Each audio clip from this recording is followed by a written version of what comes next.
because like what we said again, they have to protect this Chang'o right here. Kasi okay, sure, what if nga naman kung yung Alice pumasok sa likod, pero there's also this consideration that what if the Shen uses his ult as a follow-up damage kung sakaling nakatakas nga ang ating Chang'o. But you know what, let's find that out, Rob Luna, as we are heading now onto the second game of our second series between Happy Feet Emperors and Laos Ultimate Playbook Esports Eagles. Yes, pero ito bugbugan kagad sila dito sa gitna, and Reggie will be taking the first beating dito. And this is what I would like dito sa ginawa dito ng Happy Feet Emperors. Though BMO is already going here. Kumbaga hindi nila kagad, most other teams would definitely go for a purple buff. Pero ito anticipate ito, alam nila yung invade na naman. And this is a time na mauubos for the side of the Happy Feet Emperors once again. Oy! Okay, you know what? That was a good attempt coming from last one, but the Thomas is just gonna go for the cleanup right here. But HFE show, let's see if he will be having that trade here against BMO. BMO is going to dash out away in terms of safety. Bouncing ball uses for a bit of immobility right there. But you know what? The Chang'o still goes for the chase and gets a trade. So, so far so good in terms of kills. Happy Feet Emperors was able to take down 2 in favor, and I mean in against 1 for the side of LPE. But here we are seeing Kyle and the dog just trying to really poke themselves right here, with Kyle being on the advantageous space here and left the Alice on a bit of a beating dito and forces him to back away. Mas maganda na ngayon ang start dito. Unless mamatay dito si Jay, cancel or rather marireset dito yung orange buff. So medyo may mga time na nasayang dito for the side of the Emperors. Pero I think it's a better way to start the game compared to what they had nung first match nila dito sa series na to. And it's all because that they have this early game kit na meron sila.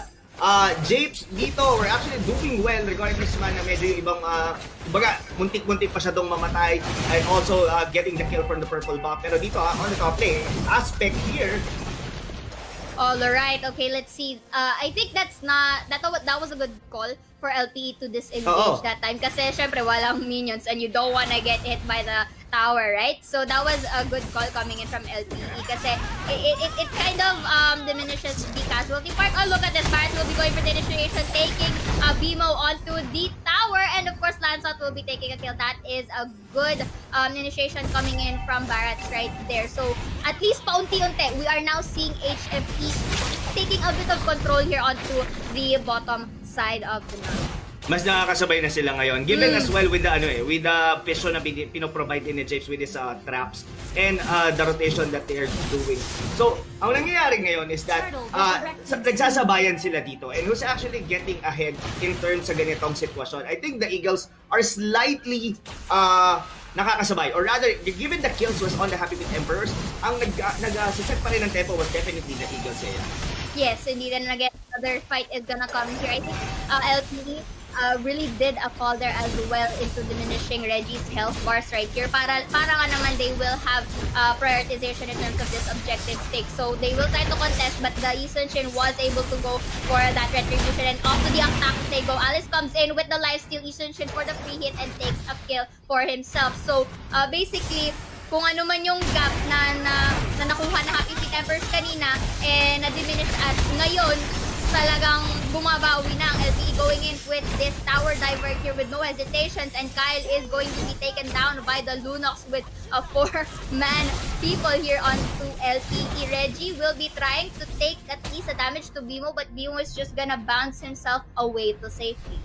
Ang ganda nung pagkakahuli ni BMO doon to the 2 members of the Emperors. Yeah, to start off that fight. Pero ito may mukhang may laban na naman dito magaganap mga kaibigan. Pero medyo nabiglas doon si BMO. But Reggie will be falling down para sa side ng Happy Feet Emperors. Pero hindi pa sila umiinto dito siya. Okay, so we are now seeing the lifesteal capabilities of that Alice earlier, and really made Reggie low and taken his life away there. So I like how Reggie attempted to go for that counterplay, kasi kakatapos lang natin ng fight with LTE having the upper hand. But the thing is, again, the follow-up damage is there. It's just that this time yung position at yung numbers, of course you are still in the advantage when your numbers are into your favor, which is nasa kamay ng LTE during that time. So again, this calls for them going back into actually getting economy from their respective lanes. And I think mukhang yung action pupunta naman sa top side this time. Oo, sa top side nga. Pero yung araw buwan tumama doon kay Ryota pero hindi naman siya doon first out. Reggie is falling low but Queen Sun Guard hindi enough para mabuhay. And Jake the Dog still doing what he does on game number 1. Kinukuha lang niya yung mga side lane or rather yung mid lane or just getting all the orbs he need. Grabe, Jake the Dog with the Alice plays dito mga kaibigan. But the arrow will connect and a burst. Pero mabubuhay nga kaya? That's gonna be the question. Dahil hindi. Kinain na siya dito ni Kyle and Bimo still on the run, Seiya. Alright, so Bimo was able to actually corner out Kyle earlier there, but that it's enough to actually keep him distracted so that the other members may fall back at least to safety. So the second objective of the turtle is going to be here, but they will be opting for a reset. Actually, no. Happy Feet Emperors are eyeing out for this objective here. So Bimo with a half health, tignan natin if it's going to work out, is trying to hover up here, will connect to no one, bouncing ball to go to safety and with the flicker as well. But the Ascension was able to steal that turtle take coming in from Happy Feet Emperors, and that was actually worth it for the side of LPE. No casualty plus an objective to boot. Indeed. Ang nangyari ngayon dito, no, they do have this Barrats kaso hindi nila na fully utilized. Kasi ang nangyari dito, the Barrats was just staying on the bottom lane wherein kaharap niya dito sa Jake Talon. Yes, hindi masyado nakakapag-push, pero look at that. Look, using the Detonas welcome, pero there's no slight of damage na may kita mo rito for Jake the Dog, and it's gonna be hard. The arrow will not connect, and isa na naman, outer turret ang mawawala para sa Emperors. Alright, but you know what? I think that could be a similar tower take onto the top side dito with Chang'o and company, but the Tamas is doing pretty well in actually containing that. But dito tayo balik sa ating bottom side. Jake the Dog just trying to distract Selena, and of course the three members will just go for the tower dive and take the kill. So kahit walang minions na yan, Rob, they are still going in with, not much of a risk to take. And speaking of risk, Reggie here will be going for the 8 para nga naman hindi mapitas itong si Chang'o from the top side. Oh, just gonna be a disaster talaga, Seiya, para sa side ng Emperors as they slowly I really thought na mas maganda na itong naging start nila because they have that good na-prevent nila yung invasion kanina on the early game. Tapos after that, wala na naging progression dito ang Emperors, and I think they need to make something happen dito. Like for example, they could group up or rather have Kyle na siya yung talagang mag-front line dito for the side of the Emperors. Kasi if this goes on and on, Eagles will definitely just go on pushing their side, all their lanes, and get the Lord. And from there, nag-snowball na sila ngayon eh. Diba? Yes. So paano ngayon na magiging bawi? And it's all about the Emperors. Yung mga decision nila sa start ng laban na to, kailangan talaga mag-matter or else it's gonna be the Eagles again. Agree, and like we mentioned during the drafting phase, for this Barrats to work, they have to do it in a very timely place. And how could that time really happen if the ganks and the rotations coming in from LT is just too real? Look at this, ganking Barrats again, solo here with a 4-man composition or 4-man people here for the side of LPE, and again diminishing the health of that tower onto the top side. So again, going back, Happy Feet Emperors, for this to work, they have to place their skills in the right time. Pero nakita natin kanina, I think at least this was a while back, we see that pumasok lang si Bimo and already the Lancelot forces his ult into going back. So that is one of the things that they have to consider. Kasi what if ginamit ni Lance yung ult na yun? It's on cooldown and LPE decides to go in for, a potential fight. So wala siyang magagamit doon, wala siyang skills na magagamit doon because it's already on cooldown. He was already using it. So I think for Happy Feet Emperors, they really have to pick their fights wisely and to use their skills as timely as possible. Kasi maganda dito is Kyle knows how to initiate, and he knows how to actually take at least one member of LPE and place it in a position kung saan maraming tao kung nasa ng Happy Feet Emperors, diba? Ang problema lang talaga dito is how they place their skills and how actually the time. That's really what the efficient thing that they have to do right now. Because speaking of time, Jake the Dog tries to just enter, but that is just for harassment. Hindi yun yung actual na fight talaga na magsisimula. Yes, hindi yun yung actual fight. Pero I think the Eagles here are just being too disciplined. Pero I think Happy Feet Emperors need to make something happen. Mukhang susugod yata sila pero not this time daw, sabi ng mga Emperors. Pero, what now, Zaya? No? I mean, they've already been choked out. And the Eagle here are just waiting for the next 30 seconds to be able to take down the first Lord of the game. Ang liit ng kills natin dito. This is a 5,000 lead with only 2 difference on the kills. Paano ba ang nangyari dito for the Emperors? Hindi sila nagkaroon, yung mga rotations nila doon, hindi nako-convert into objectives. And I think it was the part na nagstay yung Barats doon sa baba. Now, nakikita natin na sumasama ngayon dito si Kyle. Pero it might a little bit too late kasi hindi na nila magagawa yung pag-invade doon sa mga buffs dito ng Eagles. Pero probably they could make something happen dito. Jake the Dog, lagi siyang nag-overstay, lagi siyang nag-overcommit. Pero this is only a diversion. Kasi the reason bakit nagiging ganyan si Jake the Dog kasi kumukuha ng ibang objective ang Eagles, and this has been happening even on the very start of the game. Okay, so also we've been noticing that the Chang'o, who's supposed to be one of the support or the carries or the burst damage right here, hindi siya nagiging online at this point. If you notice, on Guillermo, wala siyang ganong damage, and Meteor Shower is gonna be used, will be getting that steal from the Lord, but this is an opportunity for LP to go in. Lunas will be cleaning up the area by taking down the Lantern, and they're not gonna stop here. Alice with that life steal goes on, but with the stuns right here, it's enough. Good thing Barrett was able to take out his dragon right here, enough to actually, disengage. Go for the disengage for the side of LTE. And actually, it wasn't the dragon, it was actually the orange buff. Titamaan niya para matamaan si Alex. Yun, I'm so sorry, magkamukha kasi sila. Anyway. No, it's okay, Zaya. Pero that was very unfortunate for the side of the Emperor. At least, this gives them breathing room for them to become all-out offensive ang pinapakita dito ng mga heroes, or rather, ng mga players ng Eagles. And Emperors, nagkaroon sila ng breathing room, just stealing that Lord, pero this is still not enough for them to win the game. They need to take turrets dito for the side of the Eagles. Probably, makakuha pa sila ng mga, it's not lucky, probably. You have to be miraculous here on the side. Nagkakaroon na ng damage dito, mga kaibigan ng Lancelot. Even the Khalid would be able to go onto the back lanes just to disrupt Aztec. Alright, so gaya nga nasabi mo, no, they need this miracle fight coming in from Happy Feet Emperor. I think this is a double-edged sword coming in sa kanila kasi I think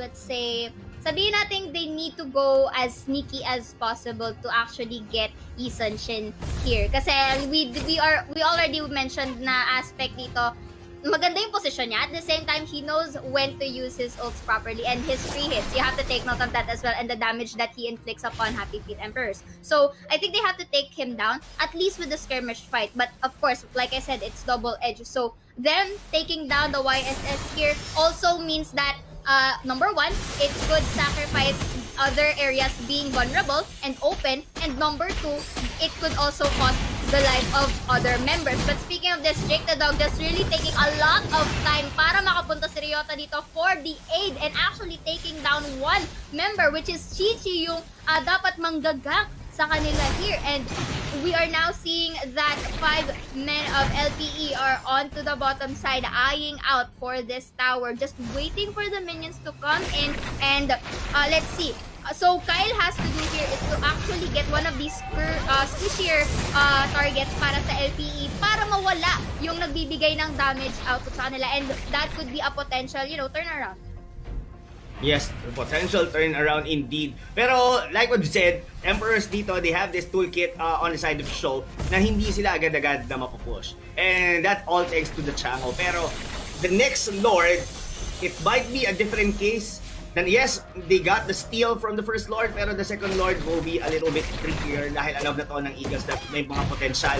And for the Emperors, they need to stop this, yung mga pickups dito on the, they could definitely trade, pero not with Chi-Chi. And not with the Chang'o, the Lancelot dito, sila yung dalawang pinakamahalagang hero dito for the side of the Happy Emperors to be able to come back onto this game. And from this moment, kailangan nilang at least maging somehow like tanky. Pwede nila, ang hirap kasi, no? Nag-group up na rin kasi talaga yung Eagles eh. Even ang pinag-usapan natin kanina, what's gonna be the point of initiation ng Emperors? That's gonna be an arrow from James. Pero if all the members of the Eagles are magkakasama, or rather apat sila, nakahiwalay lang si Jake the Dog. Ang hirap.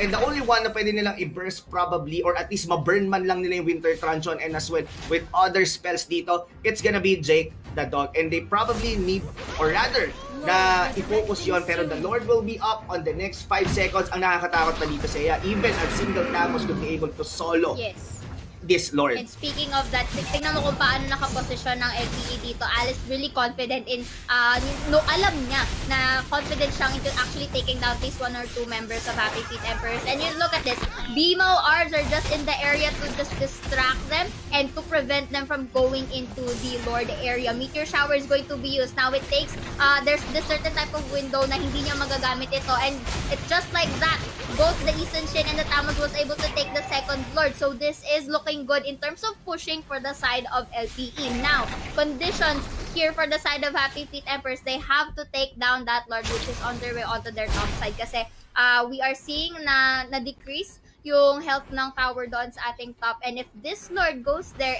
again, it could expose another area for their side, which kind of narrows down yung options nila in terms of taking economy, at ang tanging pupunta na lang sila sa kanila na pera is the incoming minions that is seen right now. So again, for the side of LPE ngayon, this is a perfect position or a perfect chance for them to apply the pressure. How? Lord onto the top side, them going for the split push. Pero mukhang dedicated nila dito onto the top side. Meteor Shower is gonna be used, but not only to connect to the Lord, and Jake the Dog just distracting them here onto the base itself. The boat is going to be used right here, but only to Alice, which is surprising because it could have been used with the 4 people onto the middle side. Now we are now seeing here that BMO will be taking a lot of damage, but at what cost? Sacrificing both the top and the bottom power onto the base that they have right here. And look, is BMO still alive with all of that fiasco, but the Tamo will be taking a trade. But again, at what cost? Exposed na lahat ng areas nila dito, and they might be going for a fight or a counterplay on their own. Yes, at medyo this is gonna be a good opportunity for the side of the Emperors. They have to YOLO this, Seiya. Why? It's all because wala na eh. Kumbaga, ang ganda ng pagkakapasok doon ng Eagles. Sinabay niyon, even Ryota not even attacking on a single minion doon sa may bottom lane. That's the reason nagkasabay-sabay yung mga minion together with the Lord onto the top lane. And this is the only window of opportunity para sa Emperors, mga kaibigan, para makapag-push. And I don't think enough dito ang arsenal, or rather the toolkit for the side of the Emperors to be able to push even here on the outer turret pa lang, the first turret here on the mid lane, pero they're going against Arbs. Will they be able to bring down dito Ryota? Pero it's not gonna be possible dahil sobrang kulat pa rin ng Tams dito. Ladies and gentlemen, wala nang tore dito ang Emperors, yes. Pero how about this? Will the Eagles will be pushing here? Mga kaibigan, that's the big question. Pwede nilang hintayin ulit yung Lord Seiya. Still gonna be a long way. That's gonna be a 90 seconds. But I guess, hindi na kailangan hintayin yon. Pero, nawala. I think, the window of opportunity para sa side ng Emperors, from that moment, yung pag-push nila, or rather, pag-chase nila doon, nawala na. Nakabalik na ang side dito ng Eagles, and Happy Feet Emperors, they have to make something here. They could potentially go for like a YOLO play na makuha nila dito si Aztec, pero it's gonna be hard. It's definitely gonna be hard. And the backdoor potential coming from LPE is possible right here. Pero mukhang dinevour and will be going into the sides. But you know what? The lifesteal of Jake the Dog is just real at this point. So it's not really gonna take him down that easily right here. And Ryota onto the backside can actually pin down one member of HFE. But buti na lang nakapag-disengage sila going back to the base. But up to what extent? You have to take note, if they want to wait for the Lord, they have to defend this with all their might. And when I say that, they really have to prevent more skirmishes na nafe-fail nila. Totoo yan. Pero mas nagiging parang matapang yung Happy Feet Emperors dito. It's like the feels na there's nothing to lose. Wala na tayong tore. Let's get out. Kumbaga, we're being too reactive for the last 10 minutes nitong laro na to. White as well. Pasukin na natin to. Ryota overcommitting dito, mga kaibigan, but meron naman siya dito immortality and gonna be going out, at wala pa rin ditong namamatay for the side of the Eagles. Ito, ramdam ngayon dito ng Eagles na hindi nila basta-basta pwedeng pasukin ngayon dito ang Emperors. But the Lord is still for the taking. We're still on the 20-minute mark, tingin ko, Arrow will connect doon, pero hindi nila papasukan yan. That's gonna be the Kufra. And somehow, Happy Feet Emperors, naubos yung tore nila dito, pero ngayon pa lang sila nagkaroon ng tapang dito to go out on their base. They could have done this earlier, pero hindi nila yon ginawa. Pero ngayon, since there's nothing to lose, there's nothing to, only to gain, eto na, tingin ko, they have to make a very YOLO play dito na steal nila yung Lord on the first time around. The second time was not. Pero Jake the Dog dito still giving a headache para sa side ng Emperors na pwede. And one of the retribution bearer dito ng Emperors was Chi-Chi at preoccupied pa siya doon. At sinozone out siya ng Alice. Look at the map, ladies and gentlemen. Pero ang habol dito ng Emperors was just not only to steal, pwede rin nila to ipa-reset na lang Kyle going into the front lines dito for the Eagles. Pero siya yung unang mawawala sa kamay dito ni Arch. Well protected dito, pero nandito si Chichi sa likod, just waiting for the right moment para mag-phantom execution with the retribution. Pero makukuha nga kaya, that's gonna be the question, pero hindi. It's gonna be all about aspect. Pero si Jake the Dog already soloing the base dito ng Emperors, and congratulations of course to the last on the group Playbook Esports Eagles getting game number 2